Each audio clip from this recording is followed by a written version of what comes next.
Oh.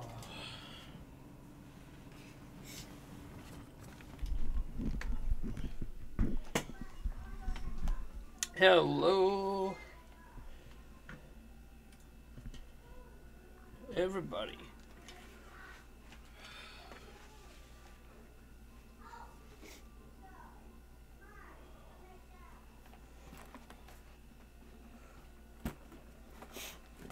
Hey, Luke Wombo Combo, you're playing Crash, huh? Well, I'm just, as the title says, I'm just cleaning up my office. I actually have a video uploading right now, but that video, well, actually it's processing, but it's in 4K, and it's 20 minutes long, so it's going to be processing for like, an hour or so. And I'm just sitting here, I've been just sitting here, cleaning up, and I actually did a lot. I vacuumed and all that, so I've actually already done a lot of stuff, but I realized I still have a long ways to go. I need to reorganize this shelf. I need to get my microphone stuff put back together. I got to get everything put back together for the podcast tonight. So I'm going to take this mic off of here, because we'll need this for the podcast tonight.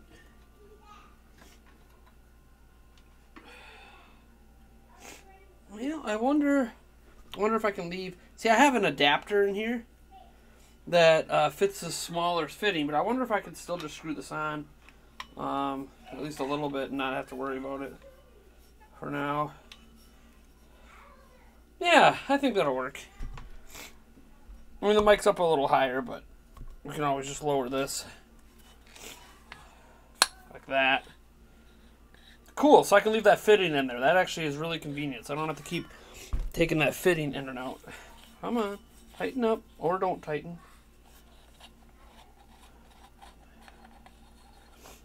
Oh, it's tightening. There we go. There we go. Oh, it's tightened. Yeah, that'll work. That'll work. So I don't have to take that fitting out. That's nice. Big Tasty's up in here. Says, how you doing, Nate? Is someone going to sue Philip? I don't think anyone currently has a lawsuit pending that I'm aware of. That we're publicly aware of, anyways. It can technically happen, but I don't think anyone's going to do it. I think everyone feels like the internet's eviscerated him enough. You know, there's no, at this point, the only reason to sue would be for monetary compensation. Boomstick Gaming's been offered monetary compensation by IGN. And his channel's small enough that I'm not sure he's made a significant chunk of money off of YouTube to really justify it. And it would have to be like a joint lawsuit. It would have to be like all the places he's plagiarized come together. It's probably not going to happen. So he's probably safe on that front. Oh my, is your whole house that yellow? No. I mean, out there is. The playroom is that yellow. I guess I should say the basement's basically this yellow. It's this yellow. The playroom's this yellow. The man cave is a mixture of yellow and green. Because the man cave was originally one of my recording areas, or one of my live stream areas, because we have a... I still actually want to use it as a live stream area. It's one of my...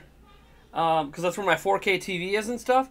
And eventually, whenever I want to do some multiplayer live streams, I might take my laptop out to that area and do live streams out there again. I have a green screen set up, a whole wall painted for a green screen out there, just like in my office. So that might be a thing that comes back in the future. But I haven't done a stream out there in forever. We used to do the podcast out there, actually. But yeah, our basement's all this yellow. It wasn't meant to be. It was only going to be the playroom and the man cave. My office was actually going to be a different color. But the paint was so thin, and at that point we had repainted the entire house. So we just decided not to do it the color I was going to do it, which was more Nintendo Prime bluish. And it's just the paint was thin, and we were exhausted, so we just used the yellow paint that we had left over from the playroom and the man cave, because the yellow paint, this yellow paint you see, this is all one coat. It went on super thick, and it was really nice. Someday I'll change the color. Someday it won't be yellow. But that'll be if and when my office expands out to the playroom, and then I'll repaint everything. Oh, we just had Brago Sky to subscribe. Thanks so much. It burns your retinas. Good thing most of it's covered all the time, or a lot of the time, right? Or I'm zoomed in on me, so you don't have to see as much of it. Next is Dino Crisis remade. Nice. Hey, the Derpy Smiler, how's it going? Yeah, I know that Philip copied Nintendo Wire and Nintendo Life. He's copied like so many different places. At this point, you know, it's not even news. It's not even news when he copies a new place. Apparently, for his Octopath Traveler interview at IGN,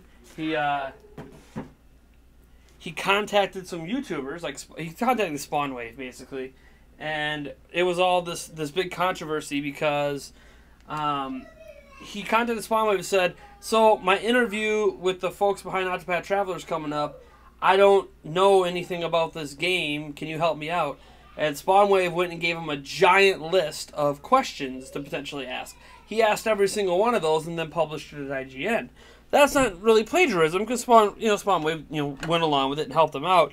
But the idea is that while it's not plagiarism, it just goes to show how little he really pays attention to what's happening with Nintendo for a guy that was supposed to be the head of the Nintendo team at IGN. So he knew so little about a new exclusive, because, there's been so many exclusive Switch games this year. He knew so little about it, he had to approach friends he had on YouTube to come up with interview questions. Interview questions that I would have rather seen Spawnwave himself have that interview. So it's just... It sucks when someone's that fake. Like, trying to fake it till you make it is a thing, but why would you fake it till you make it in something that you don't even enjoy, that you don't have a passion for, that you're not even paying enough attention to what's happening to have a good enough interview questions? It's just, again, it's not a plagiarism thing, but it's more so, it goes to his character, of just not knowing his shit and not caring to know his shit. It kind of sucks, to be honest. To be completely honest with you guys. I don't know why I really got to empty these shelves off and reorganize. I think that's what we'll be doing next year, is emptying these shelves and reorganizing. I also have a bunch of stuff strewn across my desk right now. I have to get organized up there too. Eventually get my Google Home hooked back up. Probably put it in a different place. I have to decide. I might be repainting the top of our podcast table today too. There's a lot of scuffs and marks on it that I don't want to show up on camera. Especially since I might soon be buying the...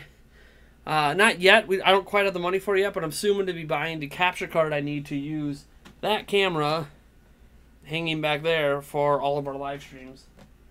I need a different capture card, but we'll see when that happens.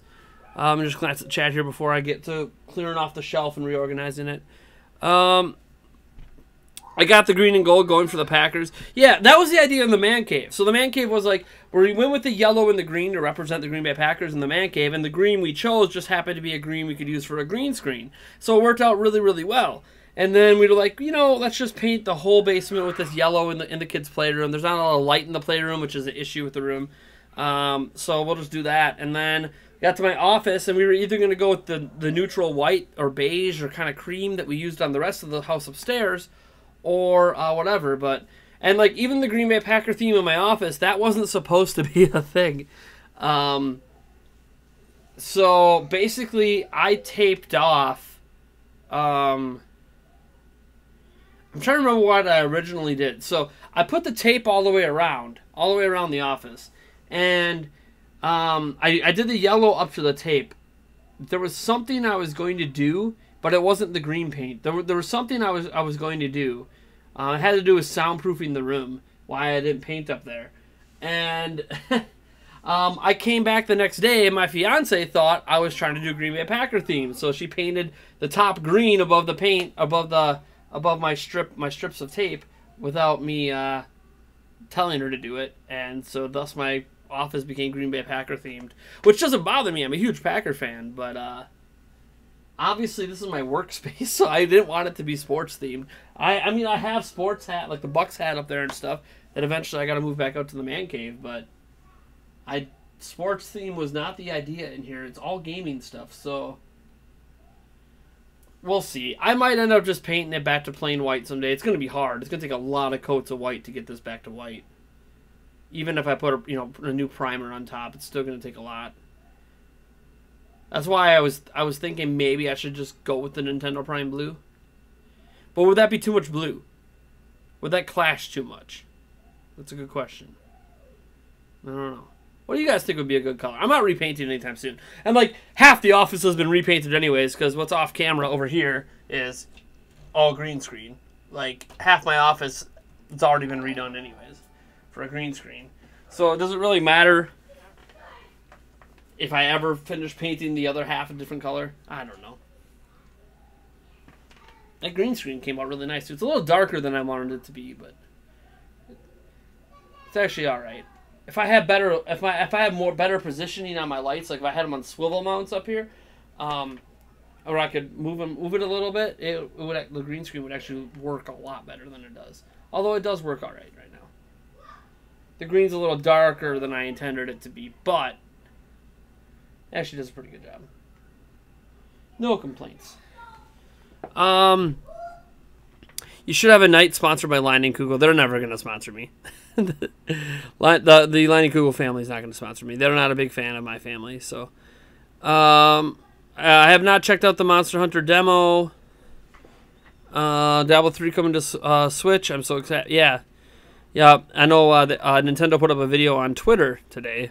It was actually really bad acting by Reggie. One of the worst acting I think I've seen from him in a while. But it made me laugh. I've not checked out the Monster Hunter demo, but I played the exact same demo already in the Japanese demo. So, blah, blah, blah. You need a bigger room, dude. Yes, I do. Yes, I do. For the work I do, and that's why you see like that donation goal of getting to 5,000. Part of that is to upgrade the editing PC. I'm going to get off of my i7 6700 and transfer over to a Threadripper. I'm probably looking at the 1950X. I know there's the new versions out, but I don't know if the increased clock speeds are worth paying the extra hundreds of dollars to make it worthwhile. Anyways, I want to do that because I do 4K videos. So for 4K editing, because right now it crawls when I go to hit render on those 4K videos, it crawls. And when I'm editing the 4K in the timeline, sometimes it's really laggy and it skips because my CPUs are maxed out. I might be able to reuse most everything else, so I might only need a motherboard and the Threadripper. I'll have to check the compatibility of my RAM with the Ryzen stuff, but I think my RAM's actually rated for Ryzen, so I think it'll be okay. And then the rest of that money is actually for office expansion. So what would happen is I'm not going to knock out the wall because we rent here, so I don't own the place. So I'm not going to just knock down everything. But what I would do is I would build, yes, literally build a temporary wall that extends my office from right where this wall ends out this way, and it would essentially more than double the size. And then what would happen is I would have multiple recording areas, and out there I'd probably leave, because I'm so limited in this little room, I'd probably leave this as the editing area, and out there I would set up the lighting to be just the way I want it to be for recording purposes. And I would get some new lights. I'd put them all on ceiling mounted swivel mounts, so I can kind of line them up to shoot at one corner, shoot at another, shoot at one side of the room, shoot at the other side of the room. And then I could have multiple, I could have like an unboxing table. I could have, because like, not even an unboxing table, like a review table. Like this Dackett case over here that is my next product review on the channel for Switch.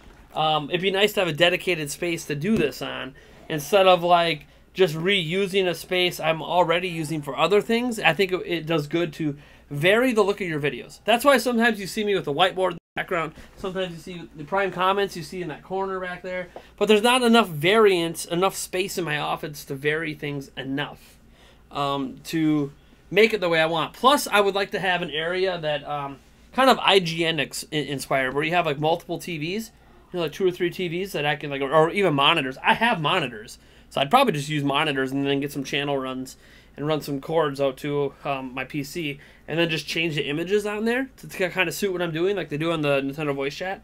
I really like how they do that. And I actually, as I said, I already have the monitors, I think, to do that. I would just have to buy the extra long HDMI cables. I have one. I probably gotta get some more. And yeah, that would be really cool. I'd like to set up a wall like that. That would be very interesting to me as a potential setup for something.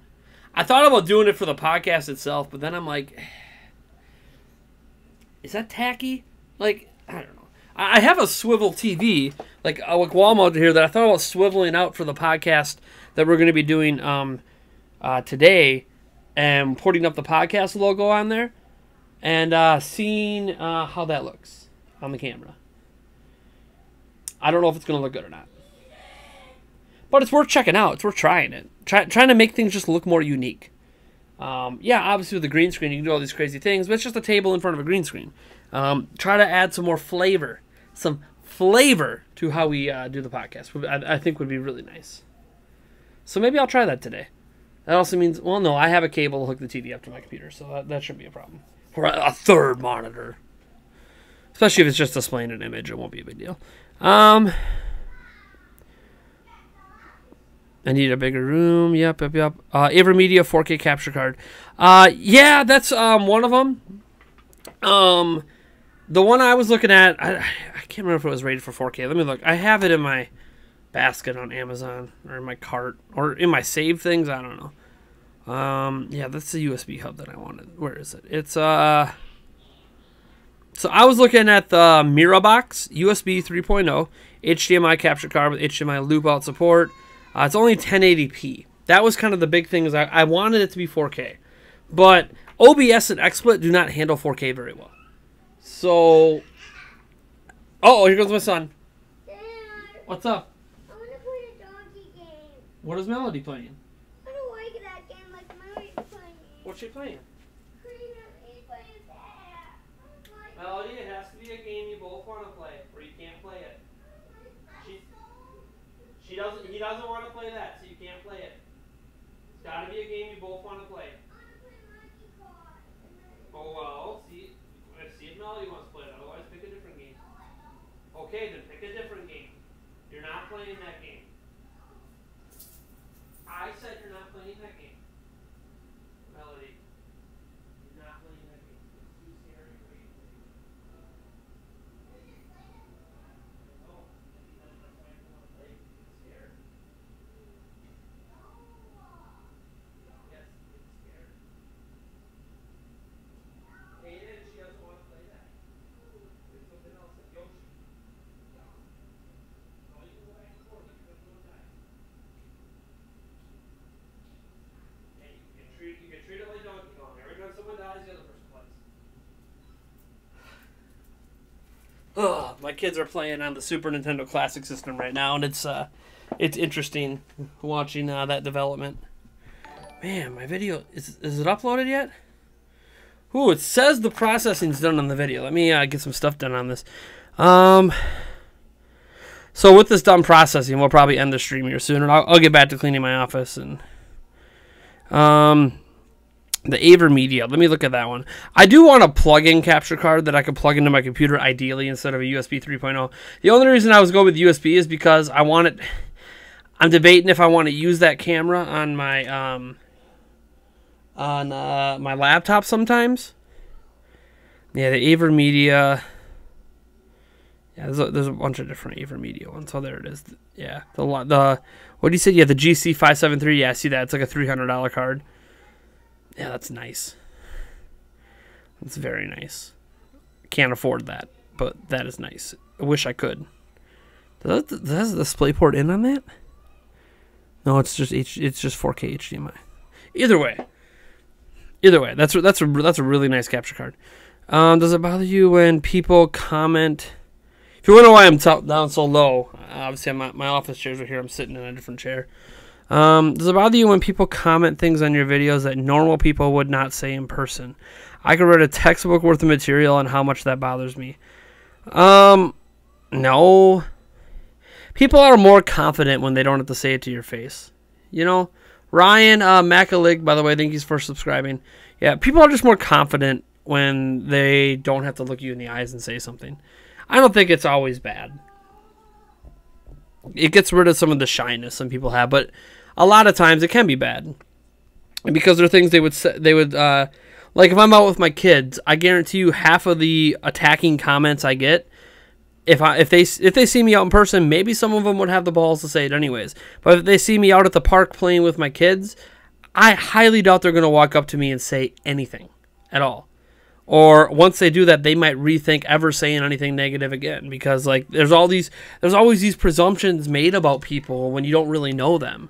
Like you guys don't really know me, don't really know my life, so it's easy for people to get mad about the things they see and get mad about the things I say. But then when they like see who I am in real life and how different I am from what their perceptions are, I think it would actually lead to a lot less people even wanting to hate. Let me see here. No Blink Flu from Busy with Xenoblade now. I'm missing just 3 rare blades. Nice. Your entire room is dark blue. I don't know if I want to go with a dark color because dark colors absorb light. So it actually makes the lighting not work as well with a dark color. Breath of the Wild blue. A light bluish color. Yeah, that's kind of what the Nintendo Prime blue is. I mean, we have multiple blues in our logo, technically. So there's a bunch of blues I can call Nintendo Prime blue. But they're all lighter. Well, there is one dark blue in there, I suppose. Otherwise, the rest are just different shades of lighter blue. My favorite color is light blue. So, hence the color scheme for Nintendo Prime. Obviously, we have some red in there. But I think red would be too bold. Red would be too bold in here. And it might give off the wrong vibe. I know some people don't put a lot of stock in it. But, you know, like colors... Certain colors can like make certain emotions come out. Red is obviously associated with anger. Blue is associated with sadness. But light blue, I don't know if light blue is associated with sadness. Blue, yeah. What I could do, this is one thing I thought about doing. I don't know. It would take. The problem is I'm always hanging stuff up, so it might not matter. Because I thought about like just painting it like a light blue and then using that as the sky and then doing like a Super Mario like collage all around, but it's I don't think there's a point because I hang too much stuff up, so I don't think that matters. I think just going with one solid color is probably best. I could well, one thing's for sure, when I repaint I could take down my old green screen here that's covering up a bunch of stuff I need to patch. Got some bunch of paint and stuff ripped off behind there that I need to patch up and repaint. Which, again, when I repaint my office, that will solve all that. Just like behind one of these, I have some sound dampening stuff here. Behind one of my sound dampening things up here, there's actually a bunch of drill holes from me missing the stud trying to mount my TV. Oh, it's bad. I didn't have a proper stud finder on me, and I decided to just try to use measurements to get it, and I failed. Felt pretty bad, if I'm being honest. Some of it we patched up by hand because some of it actually leaks into the green screen area. There was like a foot into the green screen of hole, but you can't tell because we already patched it. Although, I mean, I could tell now that I'm looking at it. I can notice the patching, but it's probably because we didn't sand it down before I painted over it. But that's all right. I figured it's gonna vanish in editing anyway, so who cares if it's not 100% perfect. Same color blue as your Prime logo and red. Red and blue will match your logo as a theme. Yeah, I know. I don't think I'm going to put red up, though. I don't think I'm going to put red up. Red's there is kind of a bold clash with the blue. I don't know if I want that in general in my office. How will I react to Crash Bandicoot getting in Smash? All I can say is wait for my video that I have going up. The video I have going up right at the end of the stream is actually related to Smash. As someone who's pursuing acting, yeah, it was really bad acting. Really bad. It was cringe-worthy, and I guess that's probably why I smiled so much, because it was lots of cringe. But the funny thing is, I don't think the cringe was intentional. I think Reggie just isn't good at acting. That's why it's better when he does do acting roles where it's intended to be cringe, because it's going to be cringe anyways, because he can't act. Just saw Rubber Duck says, I just saw your video about switching the backplate on your Switch. Nice. Did I make a video about replacing the things in the Joy-Cons? Yes, I did. Yep. The what I forget, they have a name. I forget what they are, but when I took out the plastic ones. I just threw out the plastic ones the other day and replaced them with metal ones. Yep, I did a video on that. I did a video on that and on the backplate. Those are my 2 Switch modification videos I've done. And now I have a review for a giant, awesome. Well, it looks to be awesome, anyways. We'll see. I haven't put anything in it yet, so it might not be that great. Switch case Switch travel case, it's meant to bring everything with. A no compromises case. So it's probably meant for longer travel. And you might be like, but you're supposed to use your Switch while you travel. I know, but what if you want to bring everything with you? You don't have, you know, I don't know. Why did I hear the sound of a dog? I swear, if Mac came back over here, Mac is the dog of my fiance's parents that live a few blocks away. He likes to come over here a lot. He runs away. Usually when Grandpa's gone, because I don't think he likes Grandma that much. Do you think we get a Switch 2.0 at the same time as PlayStation 5 and Xbox Elite? Similar timing. Similar timing. I don't know if it'll be Switch 2. It'll probably be like a Switch Pro, but I think it's going to be similar timing. Or do you think of Warriors new shoulder bash? Looks awesome. Rubber Duck found my video on Switch and yeah, if you're looking to do it, I bought my metal nubs. I think there's a link in the description to where I bought them. I got them off Amazon, but they come from China, so they took like a few weeks to get here. But God, they were cheap. I mean, they were cheap and they've been awesome. And they haven't, as far as I'm aware. I just looked at my rails yesterday. I didn't see any wear and tear on the rails, which was the only thing I was concerned about with metal.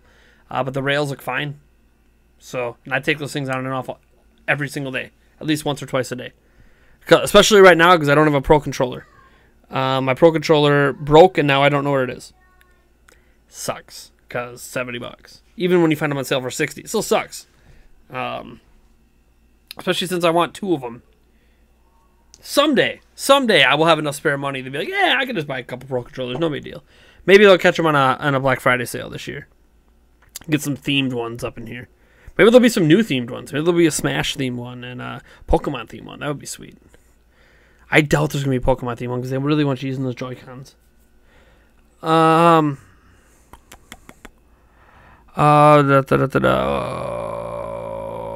there be any Sega Genesis, Saturn, or Dreamcast games on Switch?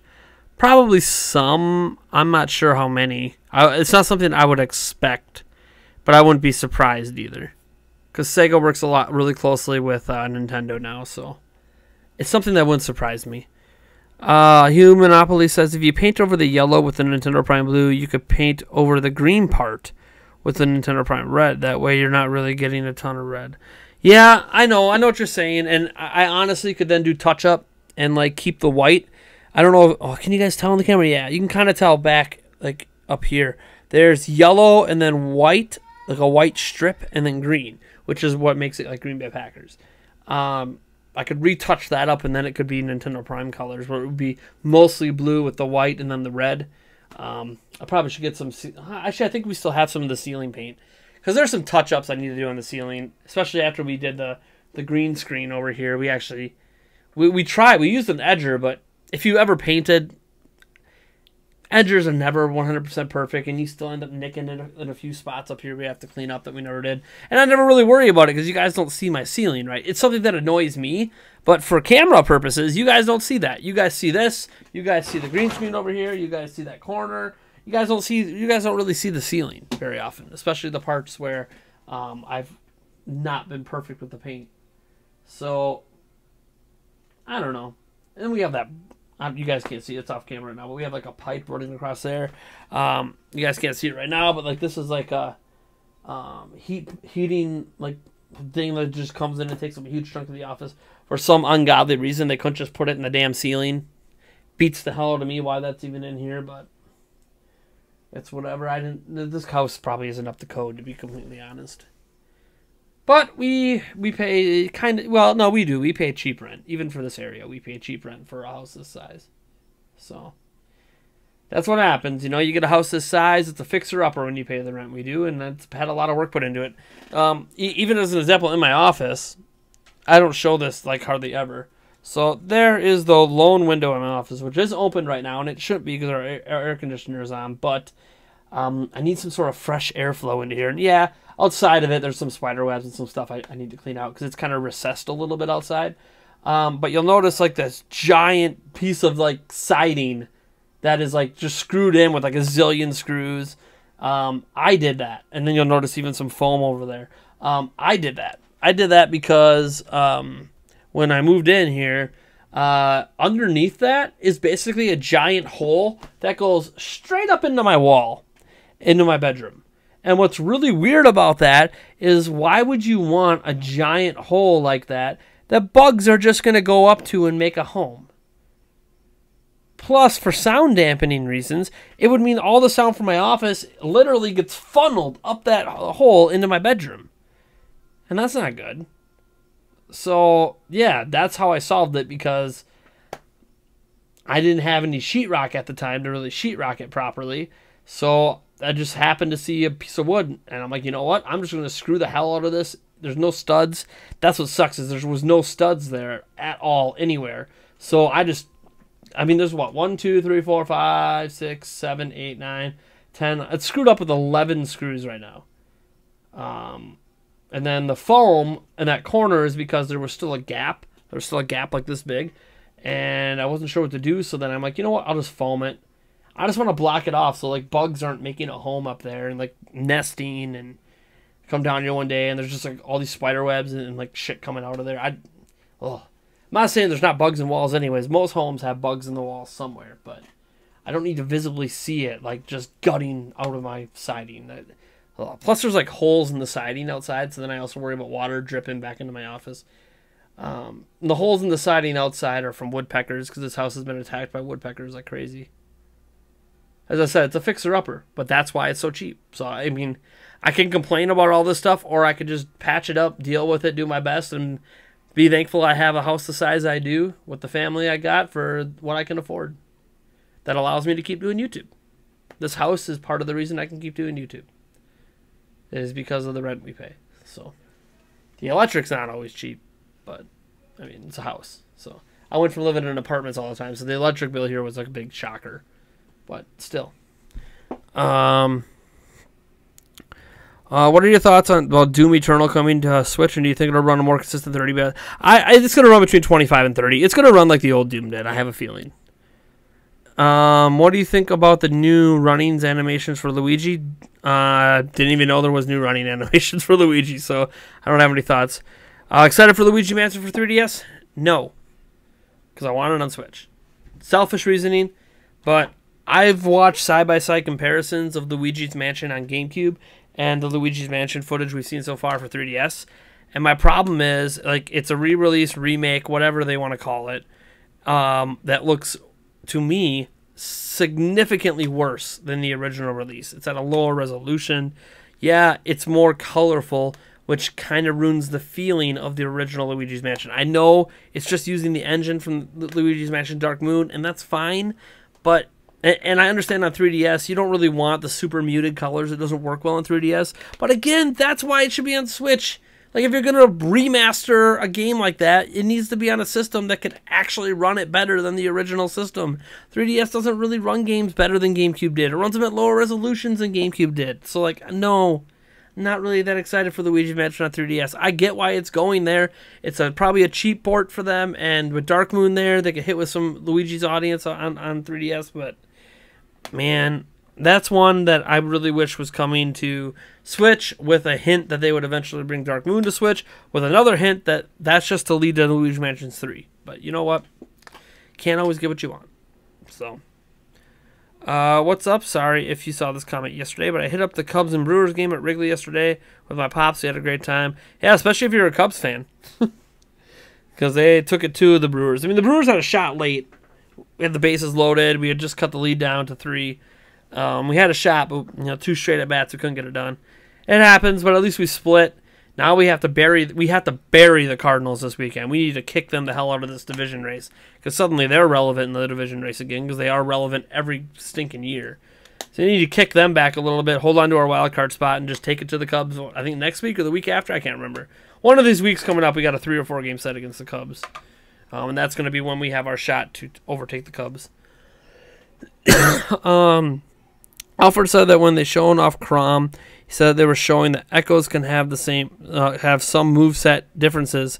So if Shadow is a Sonic Echo, he can be unique. Oh yeah, and most of the Echoes have little things about them. Even if you look at Smash history, there's little things about the Echoes that are different, that make them play a little bit different than the original character. But in general, they're going to be basically the same, but for technicality reasons, there are small differences between Echo characters and the OG characters that could mean a big deal for competitive Smash anyways. Does it mean a big deal to me? Not really, but yeah, I can see how some people are going to be really into those technical difficulties.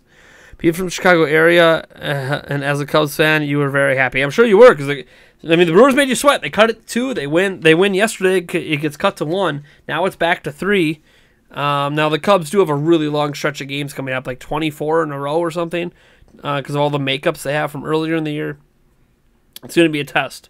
I'm hoping the Cubs falter, and when the Brewers can overtake them. I think the Cubs are making the playoffs anyways. I would like to see the Brewers just bury the Cardinals and get them out of the discussion, and then come after the Cubs hard. And I would like to see a back and forth between the Cubs and Brewers all next month. Make it a really fun and interesting division race, with obviously my Brewers coming out on top at the end. But I mean, the Brewers have been underestimated all year. So many people don't think they're legit. I'm like, they're so good. Like, if you don't think they're legit, you just haven't watched them play. They are so good. Their offense is really starting to come around. The bullpen's been a little shaky lately, but we've been relying on it a lot. Our starting pitching's better than most people think. It's not as good as it could be. But Guerra is an example yesterday. He's been consistent for us, and he had a bad game, and it had to be against the Cubs, because of course it has to be against the Cubs. Because anytime our good pitchers have a bad game, it has to be against the Cubs. But I mean, the Brewers didn't go away. They made the Cubs sweat. The Cubs should have blown us out of the building, and the Brewers just wouldn't go away. And that's what the story of the Brewers all year long is. Even when it feels like we should not be in the game, they find a way to be in the game, because the Brewers are good. That's what good teams do. Just like the Cubs, the Cubs. There's games that they were getting blown out and shouldn't be in it, and then they hit a grand slam to win in the 9th inning. Like, that's what good teams do. They're always in the game, no matter what the score is. The only game we were really out of was that one Dodger game. We got blown out like 20-something to 2 or whatever it was. Every game, I think every team has a game like that every year where they're just destroyed. I don't know. It sucks watching those games, but it happens.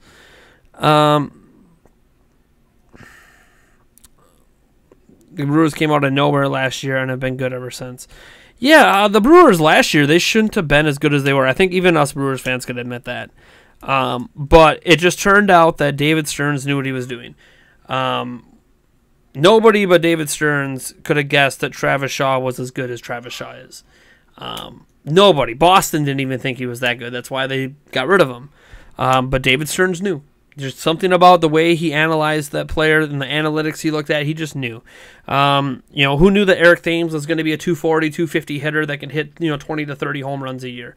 Nobody but David Stearns. Took a look at him. He's been playing over in the Korea or whatever, and it's like, you know what? I think this guy is going to be big in the majors. He's been really good for us ever since. And the starting pitching, we actually were better last year, I'd argue, but before Jimmy Nelson getting hurt is honestly what kept us out of the playoffs.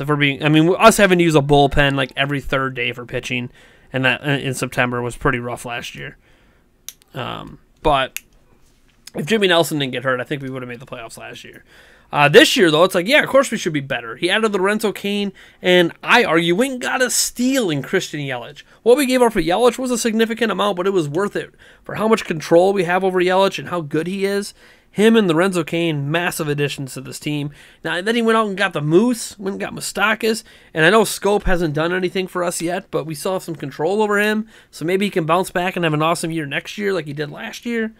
Like, we have a team. We need to get a frontline ace pitcher eventually. I know Jimmy Nelson will be back next year, but we could use a frontline ace pitcher, and it sucks right now that Soria is hurt.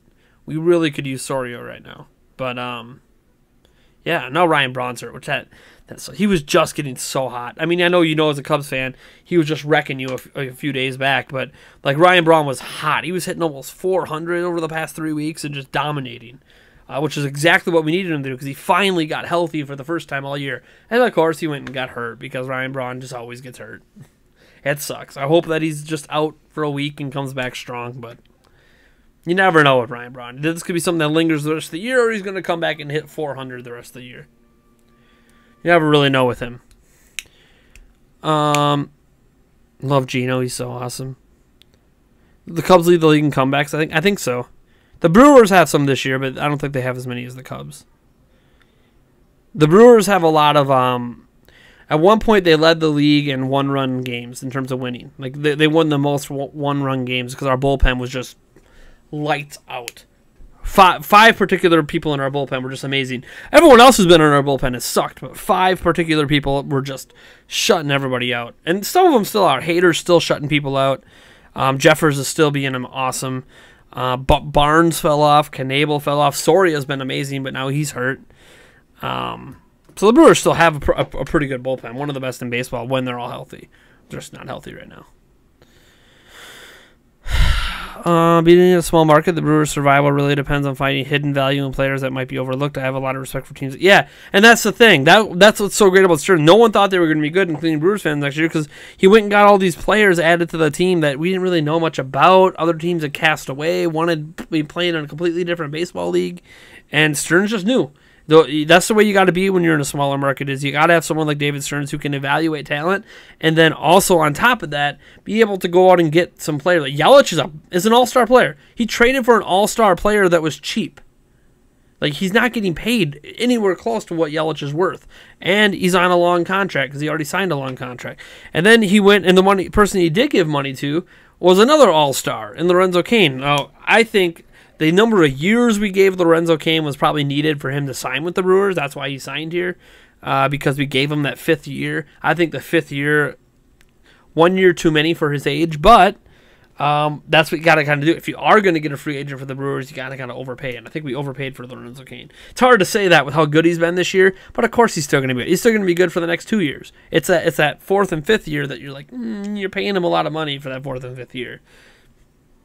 But, who knows? Maybe he'll be one of those players that just is really, really good, heading into his 40s, and it's not something we ever regret. All I know is we're contenders right now. I hope we make the playoffs. I went from being pretty solid, we're going to make it, to now I don't know. The Cardinals making a comeback. There's other teams making us sweat. We've been locked in the playoff spot all year. It's going to suck if we blow it, but I have some confidence. We just need to get on a little run. We need to get on like a 4, 5, 6 game win streak, and I think I'll be feeling a lot more confident about our playoff chances. Yeah, Yelich was a complete steal. Like we did give up some significant prospects for him, but when you look at how good Yelich is, how young he is, and how many years of control we have, it's hard to we probably should have traded the entire farm system for Yelich with how good he is and how many years of control we have and how cheap we have him for. But it's awesome. And he's a left-handed bat. Like having a left-handed bat that's that good and can hit left-handed pitching as well as he can. Actually, I think he hits left-handed pitching better than right-handed, if I remember right. He's got like a 340 average. It's crazy. So like, good on him. And he didn't have to sell the farm to get him. So it's awesome. I'm really, really, really, really happy with the job David Stearns has done. I'm happy with what Craig Counsell's done for the most part. There's times I thought he should have had a quicker hook on his starters, but it's like, well, you're going to complain that we're overusing our bullpen, but then like he's trying to not overuse the bullpen and let the starter go longer, and it's kind of like, what are you going to do? You're kind of stuck between a rock and a hard place. I know our starters lead the league in quality starts, which is great, but our offense has turned it around lately, which has been nice. Ever since we got Moustakas, we've been getting like anywhere between 4 and 7 runs a game, which is significantly higher than we were getting before. Moose has made a huge, huge difference in our offense. So glad we went and got him. Even though we already had a good third baseman, it's all. You can't underestimate that nice left-handed bat from third base.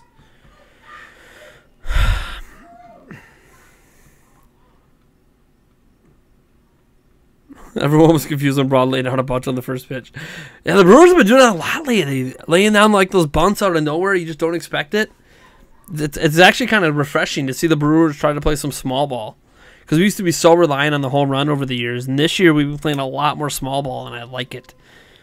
At least you guys didn't sign Yu Darvish. Yeah, we went after him hard, and obviously that hasn't worked out yet so far for, the other team. But I'm glad that we ultimately did not pay him the money. We tried. We offered something that was very close to what he got in the end. But Brewers winning 90-93 games and being the #1 wildcard team. I mean, that's what I want us to be the winner of the division, but if we don't, sure. I want us to host the wild card game. If we're going to be a wild card team, let's host that bad boy out in Milwaukee and make them beat us on our home turf with our best pitchers.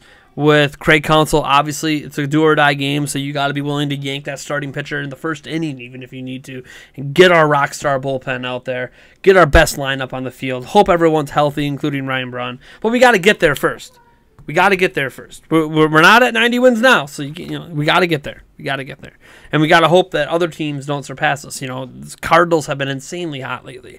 That's one team I'm very scared of because the Cardinals have had the Brewers' number pretty much forever. So I am worried about the Cardinals. We got to bury them this weekend. Got to bury them this weekend. If they sweep us, we are in trouble. We are in trouble. We'll probably fall out of even the second wild card spot if we get swept. Got to be careful. Those Cardinals, man. God, I hate the Cardinals more than I hate the Cubs, to be honest.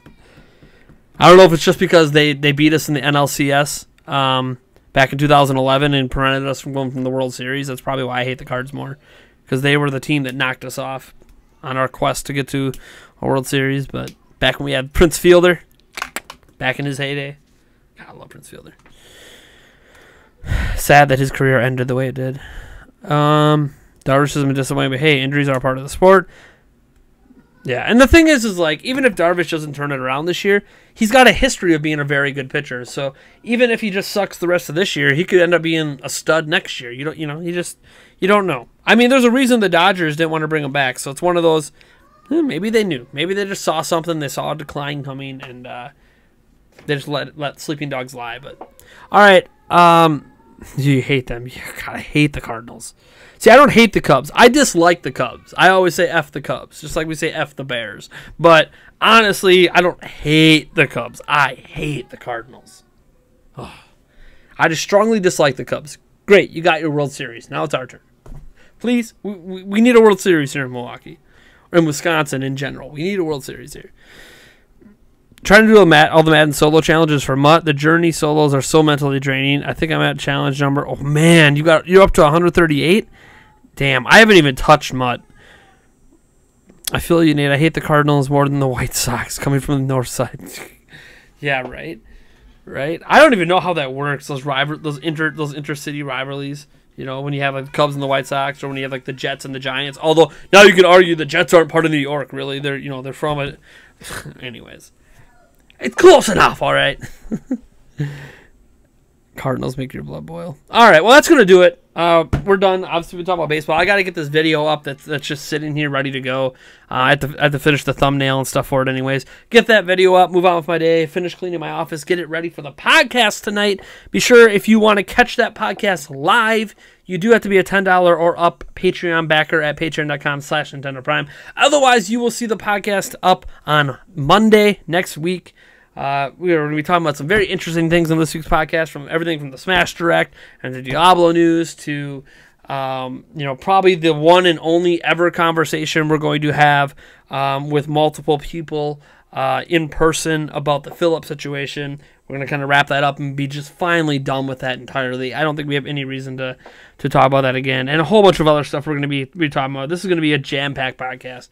I can't wait, and I really hope my surprise guest comes through for it. But all right, we'll catch you guys later.